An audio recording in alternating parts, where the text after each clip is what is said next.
Alexis Jacobson. I'm Natalie Dijon. Welcome to the Production Desk, a podcast about the people and process of animation production.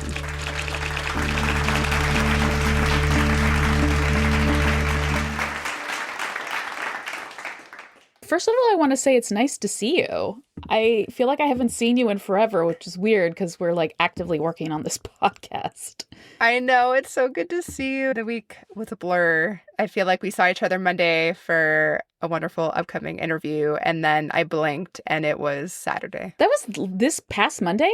Isn't that nuts? Yeah. I know. Actually, my head is a lot longer. So yes, it's very nice to see your face. How was your work week? It was good. It's definitely starting to ramp up, so things were busy.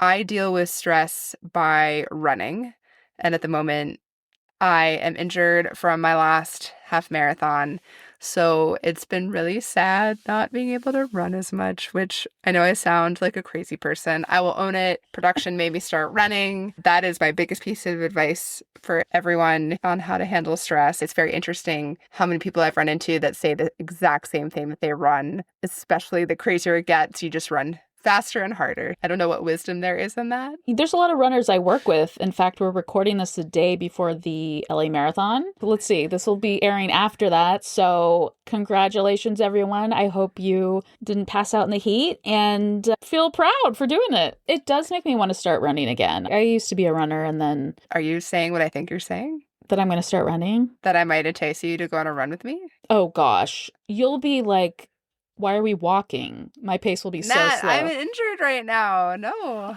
Okay, then you might be the perfect pace for me. Yeah. How was your week?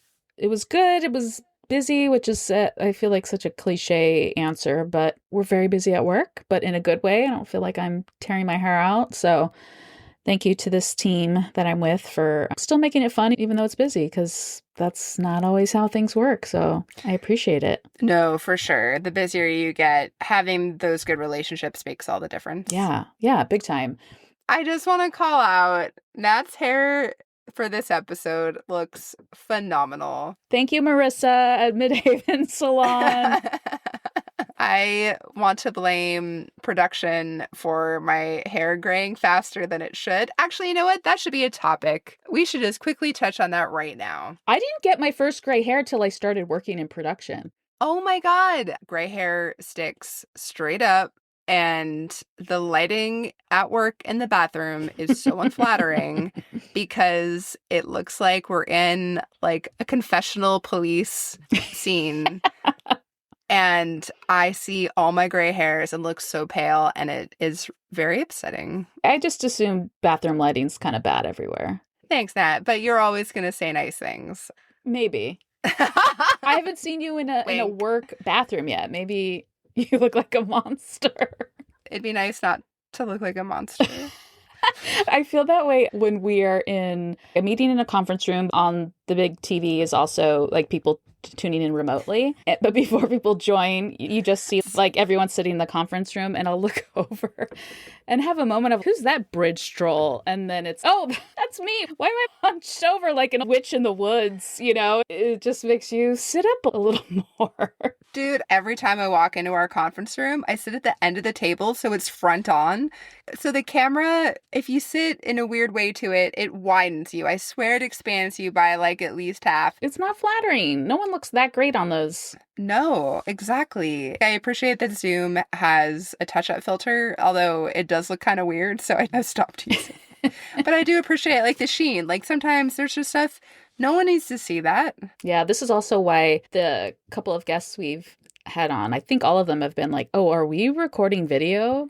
And we're like, God, no, we don't have time to worry about that. Before we get into our main event on the episode today, because we do have a little mini interview from a director that we very much enjoyed talking to back at LightBox in October. But it got us thinking about feature animation directors in general, and what does that relationship look like between production staff and the directors of the film. Should we talk about what a director does? I know that seems silly and maybe it should be obvious, but directing animated features is quite different from live action. No, I agree. It's actually a good thing to quickly just do a play-by-play too, in the spirit of our episode today being Oh, yeah, basketball. we should be using a lot more basketball lingo. I haven't played basketball since the 8th grade. I only really played horse with my dad years ago, and I was terrible.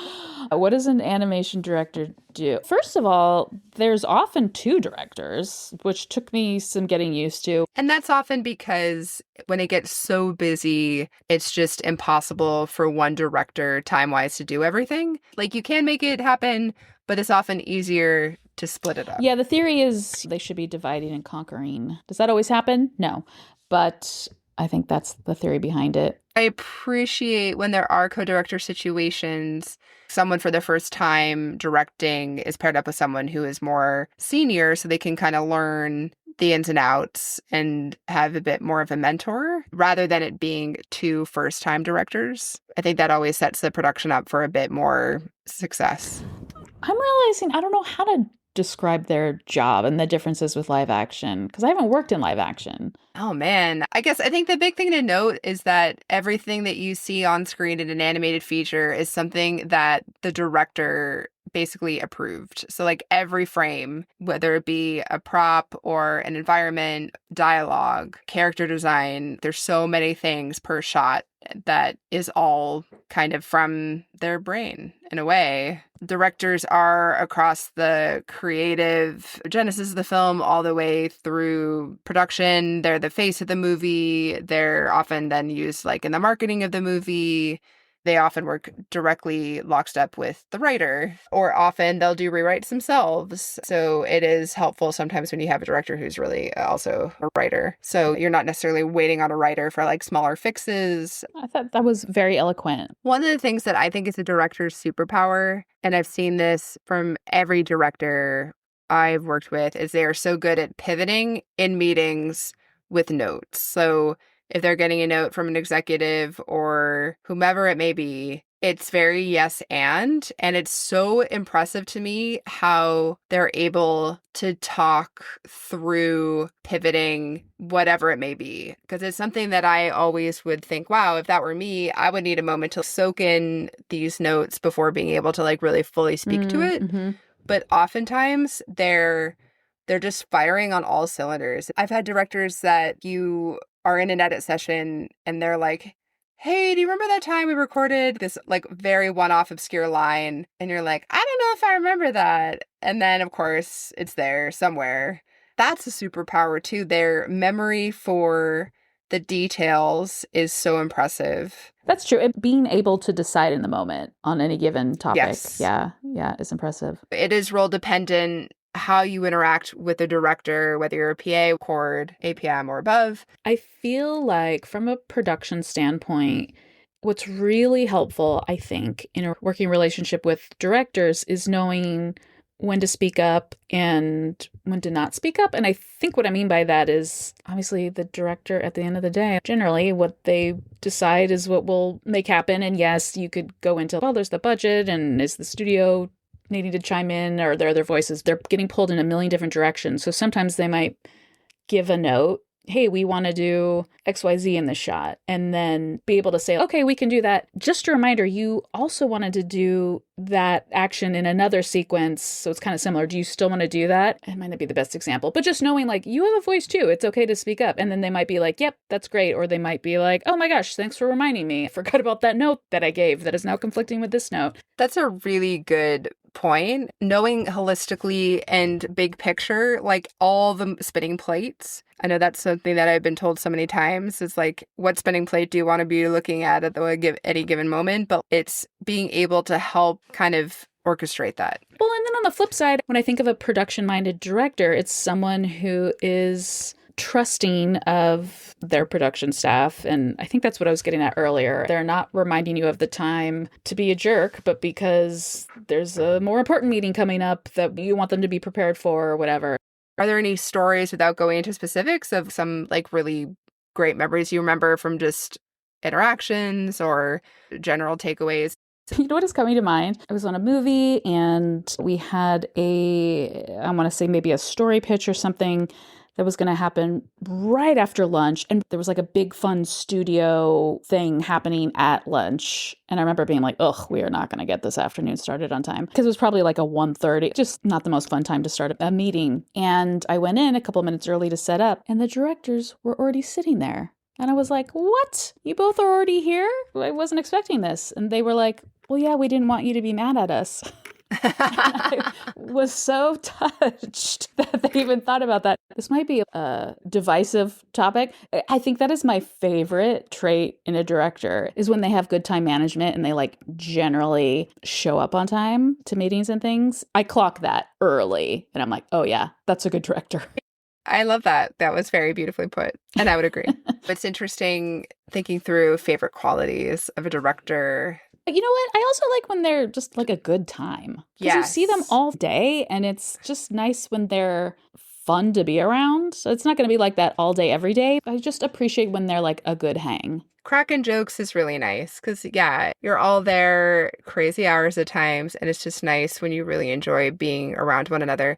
That's actually what I'd like to say for my favorite quality is I think it's directors understanding the production side enough that they are aware of the challenges and instead of fighting you along the way, that they work together with you. I'll also add creatively, I appreciate when they have a strong creative vision and they know when to fight for some things creatively and when to let some things go. Because then you also start getting a sense of, oh, you know what? They generally don't like this type of humor or this type of camera angle or whatever it is. And it helps, I think, everyone on the team make decisions and show something that will generally go over well with the directors. Because when they don't, when they're like all over the place and you're like, what do you want? What is your vision for this film? It just feels kind of messy and chaotic for no reason. I second that. And of course, there are going to be times where they may need to figure it out, sleep on it, whatever it may be. However, when they're really good at speaking the creative so other people understand it, it makes life so much easier. Well said. Well said back at you. Okay, so we're really excited to share what is, I think, technically our first guest on the show. We talked to him at LightBox back in October. And it was such a surprise interview. We weren't expecting to run into him. I'll just quickly interject. Yeah, please. We weren't expecting to talk to him for so long, which was really nice. And so we wanted to make sure that we shared it. And he had such nice things to say about his production staff that we wanted to share it with everybody. And as of this episode release, his film Goat has been out for the past month, almost 4 weeks, and it's killing it at the box office. So congrats to all our friends who worked on it. Yeah, it's funny. When we were interviewing him, we were asking kind of some goofy questions just about production in general. He was the one who was like, is that it? Is there anything else you want to ask? And so we were able to get some really cool director-centric questions answered, which were fantastic. And I just want to say that when we did interview him, when he had a minute at LightBox, we were literally smack dab in the middle of a very crowded exhibit hall. And I'm not exaggerating when I say there were several hundred people in there.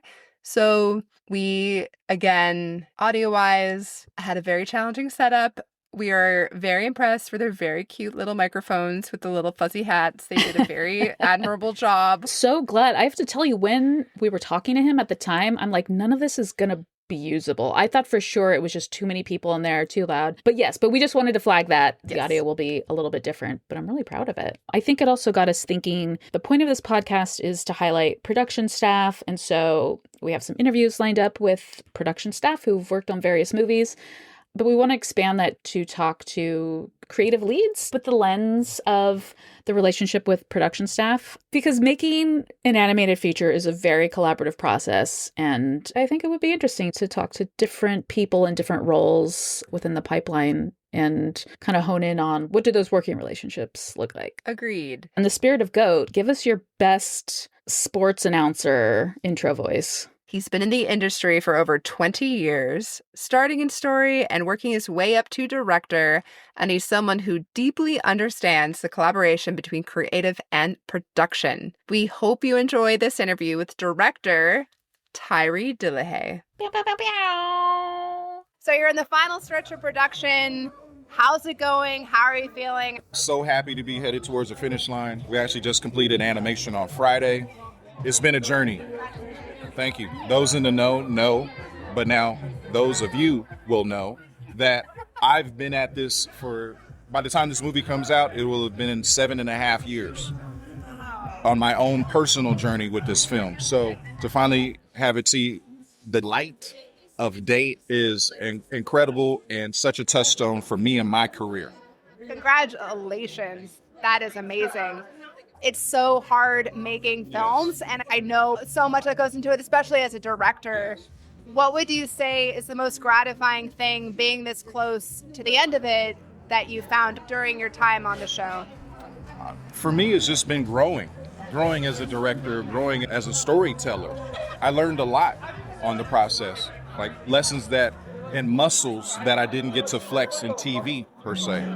So the entire process has all been about learning about myself, about how to tell better stories, about communication with executives, like the whole gambit. I've run through the whole gambit of emotions. That's a beautiful answer. Okay, so to get kind of into some of the minutiae of the podcast. So again, we are doing a show that is specifically about animation production because so few people really know what goes on behind the scenes. Right, peek behind the curtain. A peek behind the curtain. And I know some of this, we've gotten some very entertaining responses, some sassier than others. What do you think production does? Well, they help facilitate production. Well said, well said. Stemming from that, when has production saved your ass? Oh, plenty of times. To give a more serious answer to what you just asked me prior, I mean, production supports the creative process in every way. The technical aspect, the tracking aspect, metrics, statistics, schedules, budgets, you name it, they're on top. Script supervising, taking notes in our meetings. Notes are so valuable. It's good to know like what we talked about. I'd like to have a refresher. I'm not an AI bot. I would like to know. And production helps with all of those things. So yeah, I love production. Nothing would happen without it.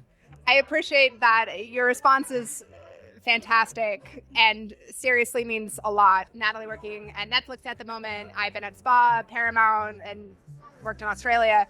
It is just shocking how many people don't really know what it is we do on a day basis, which is, again, a big impetus for wanting to do the show and kind of go into the more of the art behind the craft. Yeah. What's kind of the craziest production-related story that you might have from this show, past shows? Oh, God. Craziest production related. Okay. You get to a point in every production where everybody's hair is on fire, and including me, and I don't really have any here, except on my face. But when everybody... He has a great beard. I actually cut it for my friend's wedding, but thank you. And I was mad about that. I was like, I should never clean up for a man. Why did I clean up for you? I know. Anyway, no, I love my friend. It will grow back. It will, but it takes, I'm a slow one. Anyway, craziest production story. It's like when everybody's here on fire and you're trying to make a deadline. You know, everybody is a high anxiety, high pressure environment, and everybody's got to perform very fast, very quickly, and professionally. And what professionally means is, number one, can you make a deadline? The other thing is, do you know how to get along with people under high pressure situations? That is key. Well said. Because you can't be losing your temper. You know, cooler heads will prevail, right? We're not saving the world. We're making cartoons. And it should be fun. It should be fun. And I've always lived by that. Hey guys, calm down. The cartoon is going to be okay. Like, chill. So have I spent the night at a studio before? Yes. Have I spent a couple of nights at a studio? Yes. Anything that you think of, I've probably been a part of it. But look, I'm still here. I've been in this business for 20 plus years.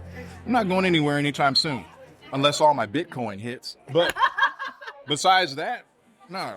Look, it's nothing too crazy I can't handle. If you've been in this industry for a minute, you'll be battle tested.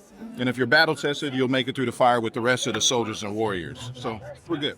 So who would you say drinks more? Artists, editors, producers, or directors? That's funny. You know what the ironic thing? Number one, I'm not a drinker. I mean, yeah, I drink socially, but drinking is not my thing. I'm too old for that. I can't handle that anymore, seriously. You know, I wouldn't know, honestly. I wouldn't know. But from what I hear, it's editors. It's so true. Editors, you heard it here. They're the only people that I know that actually have bars stocked in their offices. Like, if you want to know where the booze is, you go to an editor's office. You don't go to a director's office or anybody else's office. You go to the editor's office. So, like I said, I've never partaken, but from what I hear, what sources say... Who would you say takes the most coffee or tea breaks? Ooh. I think that's probably equal across the board. I think we... we need shirts that's, powered by coffee. Like, everybody needs that shirt. I think we all drink too much coffee. That is true. How many cups a day do you do? I probably on average like 1.5. I'm actually not that big, but I know other people like 3, 4, 5. It's always rough with something like cold brew where it's too concentrated and then you're literally twitching the rest of the day and you're like, oh, what have I done? Oh boy. I have a sensitive system, so I'm one of those people. And I learned that about myself, but every so many, like I think once a quarter, I relapse and then I'm back into it. It's like, oh, God, didn't you remember what happened last quarter? What is one thing that you think no one really appreciates that production does?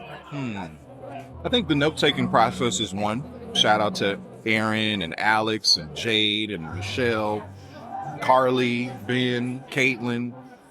They kind of just send these emails out, here's the notes from the day, kind of unsung heroes, If you read them, great, but I don't get a lot of responses in the thread, to say thank you. Even myself, as bad as that is, I don't say thank you all the time. It's kind of just a given. So just knowing, being self-aware, and that I don't regularly say thank you for those things, I would say that's very underappreciated. I think they would know that you are someone that does appreciate the kind of those details, which seriously means so much from the production side because it is a lot of work. And when you're in the throes of the chaos and just trying to make sure that you guys are getting what you need, because ultimately we're there to make sure that you're getting your vision done in whatever phase of production you're in at the time. Yeah. What's the funniest part of your job? Funny? That only in animation does this happen. I'm literally coming up with funny stuff for these cute cartoon characters to say. Like, I'm not the funniest dude. That's not my bag. But like my co-director on the project, Adam Rosette, he's a funny dude. And that works for us, right? Because now you got a yin and a yang and you need that.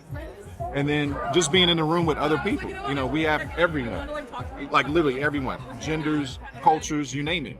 And to have everybody's input, throwing out little funny ideas that they just thought of, like from a writer's type of mind, or just your specific individual experiences, like actually lived in personal experience. That's fun. Like, that's the fun part. And next week is going to be Halloween at the studio. And everybody knows the freaks of the industry are in animation and live act. Like, we're in movies. So, like, you're going to see a lot of freaky shit next week. It's going to be super fun, and that's fun. Nobody else's Halloween turns up like animation Halloween. Like, it's different. It's different out here. Are you from LA originally? Yeah, Inglewood, California. Did you know you always wanted to be in animation? No. The era that I grew up in, you didn't really see models of success of people of color in the arts industry. And my parents kind of, like, for survival purposes, kind of made me aware of that. Like, hey, we don't see too many people that look like us in these industries. I don't know. And I'm like, okay, well, that's fair, but I want to do it. So, are you supporting me or not? And they're like, no, we support you. Okay. But they just want to make me aware that this is the challenge that you face. Luckily, there was no barrier to entry for me being a black person. I have moved through my career and got jobs based on merit. I've looked at it through the eyes of meritocracy. You come into animation and get a storyboard job, they're not worried about what color of skin you are. They're like, can you do it? Yeah. It's kind of black and white, like no pun intended, but it's kind of black and white in that area. It's either you can or you can't. But then, the power of communication, I say hard skills, soft skills. Maybe this can get you the job, but I think the mouth can get you a little bit further. This is what opens doors. I got to say, may I, can I? Maybe sometimes I can't ask. I just need to be like, hello. And then I kind of peek in. Oh, nobody had the door? Oh, I'm already in. Haha. You can't kick me out now. Ask forgiveness later. Yeah. Exactly. What would be your biggest piece of advice for someone who specifically wants to direct? A couple things. There's a couple paths, but we won't even give it numbers. If you're very early in your career, or even later, and you're just not getting any attention or looks, exposure, I think it's about making your own films, making your own content. Like, don't wait for permission. Like, do it on your own. And that's really going to be key for getting jobs, because people want to see your perspective. What do you bring new to the table? And if you haven't done it, it's kind of hard. Then you have no use case, no proof, no evidence for somebody to base their decision on trusting you, with this big responsibility. Because directing is a big responsibility, especially if we're talking about these movies that we're making. Lots of money on the line. Might want to have somebody at the seat that knows what to do, right? But you have to prove that you know what you're doing. And instead of screaming, I need a job to prove it, actually you don't. If you're an artist and you're a creator, actually you don't need a job. I mean, it would be nice to get paid for your creations, but in the meanwhile, you need to be creating, not only just for jobs, forget jobs for a second. Like, if this is who you are, you should be wanting to express yourself regularly through this medium. If this is the medium that you say you want to be a part of, that's what I would say. Just make stuff. It's that simple. 2 words: make stuff. Make it. I think it's one of those things that it chooses you, you don't choose it, and it's hard to turn that off. You've been so incredible. Same. But yeah, I think if you're up for it, we would love to get you back on the show for kind of a more interview as we kind of get going and ramp up. We would love that. All right. Thank you so much for your time, though. Thank you. Bye. Natalie, what's on your production desk this week? My production desk, and we mean like my physical work desk. It's so funny. I guess you could go like metaphysical desk. That makes no sense. I mean, because my brain went to my production desk at work. So if we're going literally, there's nothing on it. I feel like a bad animation person. There's some pens and a lot of Post-its and a fidget toy. Nice. And that's it. I look like I'm in the witness protection program. I have a feeling you have a lot more stuff on your production desk. So now I'm curious. Oh, man. I will admit, when I was working at a commercial house years ago, they were very strict about toys. And hearing you talk about your current desk situation kind of reminded me of that desk setup. I will totally admit to this. I've had to buy a storage container for all the toys I've collected over the past handful of years working in animation, working on the Lego movies. It was so much fun getting so much Lego during the course of the show, but you do end up at the point where you're like, I can't fit everything. So I do like to rotate my toys, even for stuffed animals, especially like the past few movies, starting with Angry Birds 2. I got so many plushies. And I will say I am very popular with my friends' kids, giving a lot of toys away as well. So let me just quickly reiterate, I give a lot of them away. I do like to keep some. It'll be an interesting thing to see over the course of the show if I can expand your literal production desk with more toys. That's my goal. I like it. You've been listening to The Production Desk. We are our own producers. Original music by Marcus Taylor. If you have a moment, we'd love a review wherever you get your podcasts. You can also find The Production Desk on Instagram and Facebook. For any episode ideas, please reach out.